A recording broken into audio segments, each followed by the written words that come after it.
So hi everybody, I'm Elaine and I work in Cerebra's communications team. And since March this year, we've all been working from home. So I thought it would be a nice idea just to catch up with some of my colleagues over a nice cup of tea and find out what's been happening with them really in their part of the charity. So I'm really delighted today to catch up with Jan, our librarian, who I haven't seen since the beginning of March. So lovely to see you, Jan. Welcome to Tea Break Talks with Cerebra. So how are you? Yes, I'm doing really well, thank you. Yeah, I live out in the countryside, so lots of walks around local lanes, that sort of thing. Yeah, while during the lockdown. Yeah, and I haven't been in the office for 4 months, so it feels like a really long time. But I started back in August, beginning of August. I'm working partly from home and partly from the office because all the toys and the books are in there, so I need to go in some of the time. So yeah, so that's where we are. I've been keeping myself busy while we weren't in the office. What you been up to?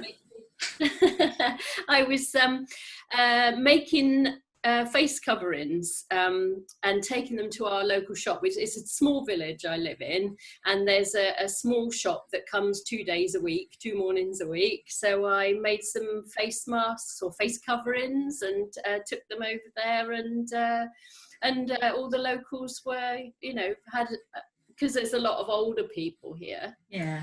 Who couldn't get out to go and buy any for themselves. So yeah. Oh, fantastic. Yeah. So you've not been bored then? You're not the sort to be bored?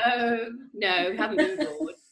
And I've heard that you've got some really good news about the library. Yeah, it's open again. At the moment, it's just the books. Yeah.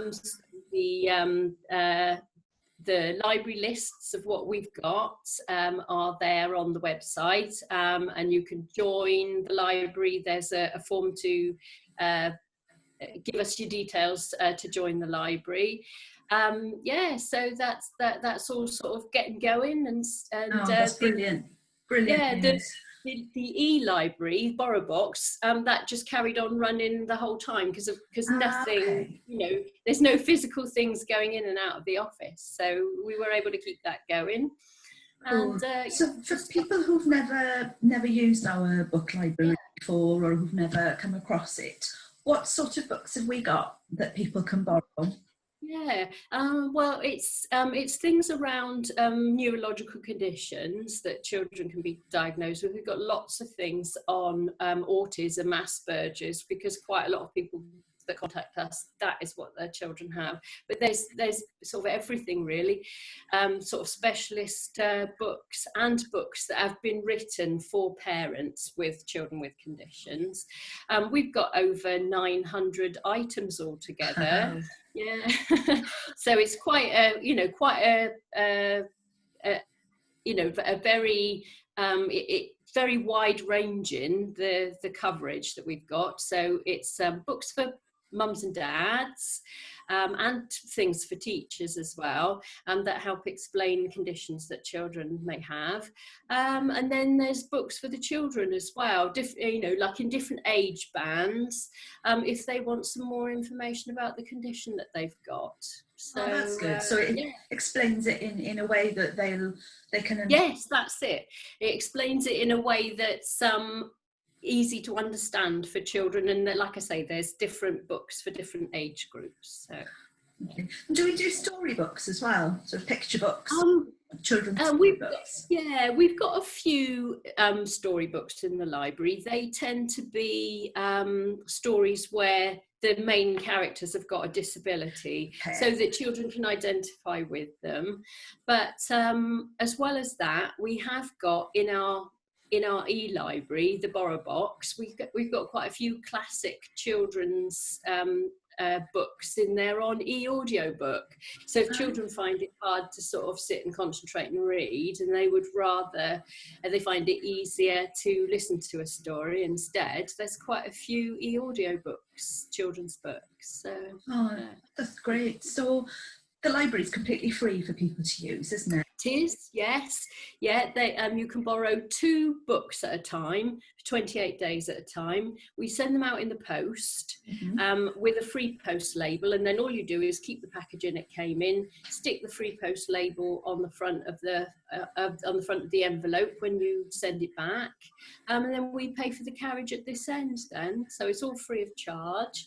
You can do 2 books at a time, and then you can also, as well as having books out, you can have the e-books and the e-audio book out at the same time as well.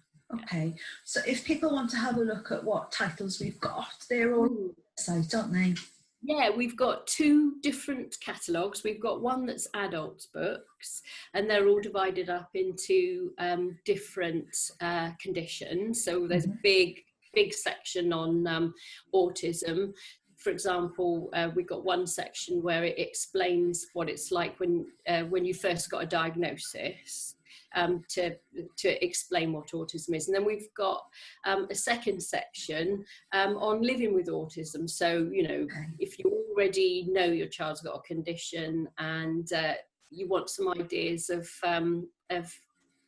ways to help them in their daily lives, there's a whole other section of books on that as well. And what we've done as well is put little indicators on there to say which ones are the popular ones and which ones are the recommended ones. So yeah, so it's all there, downloadable, the library lists on the library page of the website, and then there's also a web form that you can, if you want to join, there's a web form, so you put all your details into there. And we've also added a new feature where you can actually request what books you want to borrow at the same time, because we used to do it as a 2-stage process, but now you can request what books you'd like at the same time that you request to join the library. Oh, that sounds like a good plan. So if anybody's not sure, can they email you for some ideas? Yes. Yeah, definitely. I often get asked things like, you know, my child's going through puberty. Have you got any help with that? Just, you know, you would be surprised the range of stuff that we've got. So yeah, so if you look at the list and you're not quite sure what to pick, send me an email. That's absolutely fine. Yeah. So that's the physical book side of things. And I know you talked earlier about Borrow Box. So how does that work, Jan? Okay, so separate from the physical books, we've got e-books and e-audio books in the Borrow Box library. Again, it's on the library page of the website. If you scroll down, it says Borrow Box, find out more. So you click on that, and it takes you through to our site on Borrow Box. Right. Again, it shows you all the books that are available, and if you want to join, it's the same joining form as to join the main library, but you can click on whether you want to borrow ebooks as well or not, and then you get sent through just some login details. You need to put the app on your phone, but that's all ever so straightforward. Lots and lots of public libraries already have Borrow Box, so I think people are probably used to having the app for that already anyway for other libraries. So, brilliant. Yeah. But all of that is on our website, so people can. It is, yeah, explaining everything. And then if you ask to join, you get an email from me giving you all the details about how to join our Borrow Box. Yeah. So I know that the other really popular part of our library is the toy library. Yeah. Not quite ready to go with that yet, are we? No, because of the COVID situation, we've been looking at our procedures just to make sure that we're happy that everything's COVID secure before we open it up again. So with what's supposed to be happening is that the first toys will start going out again from the beginning of September to people who were already on the waiting list from before the COVID. And then we'll be opening it up on the website probably the second half of September for people who want to borrow things in the future, to make a request to borrow something. Brilliant. Or perhaps we'll catch up with you again in September. Yes, yeah, definitely. Tell us all about the toys that we've got. Yeah. That's fab. So, I don't know, an on-the-spot question for Jan now. Yeah. What is your sort of favourite title in the library, if you like, or what do you think, are some of our hidden gems that perhaps people aren't aware of that you think are really good? Okay. The most popular books that people want to borrow are around sensory processing disorder, because although it is often very much associated with autism, if a child gets a diagnosis for autism, they may not, parents may not be given a lot of detail about sensory processing disorder. So those books are really popular. And again, sort of around autism, one way of helping children who find routine, they need routine. One way to help them with their routine is to set up what tends to be called social stories. So basically, the child, you can sort of like do like a chart, sort of saying, when we go to the toilet, we do this, we wash our hands, etc., etc., etc. And they can see with pictures on a chart what all the different stages are, so they feel comfortable that they're doing the right things. I guess it works better for younger children who are getting used to their, the parents are trying to help them get used to what it means to have the condition.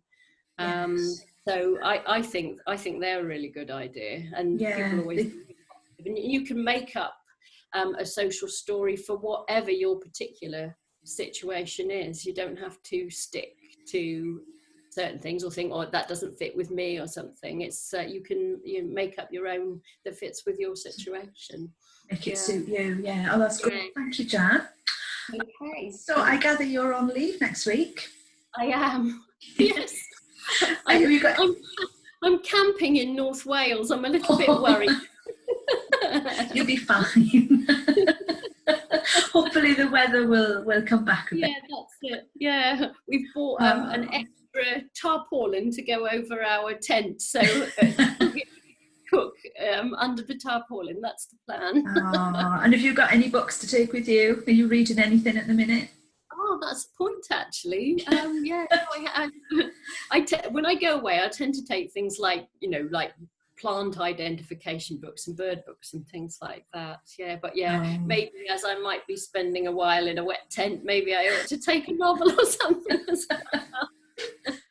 Oh, well, thank you, Jan. It's been really lovely to see you again. Oh, thank you, Elaine. Yes, and we'll catch up again soon. So, and again, just to reiterate, if people want to get in touch with you, all the information about the library is on our website, and they can all get in touch with you if they want some advice or pointing in the right direction. Yeah, that's lovely. It'd be lovely to hear from you.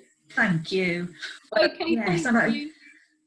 I hope you've all enjoyed the first of our tea break talks with Cerebra, and if there's any part of the charity that you'd like to find out a bit more about, then please just get in touch with us, and we'll see what we can do.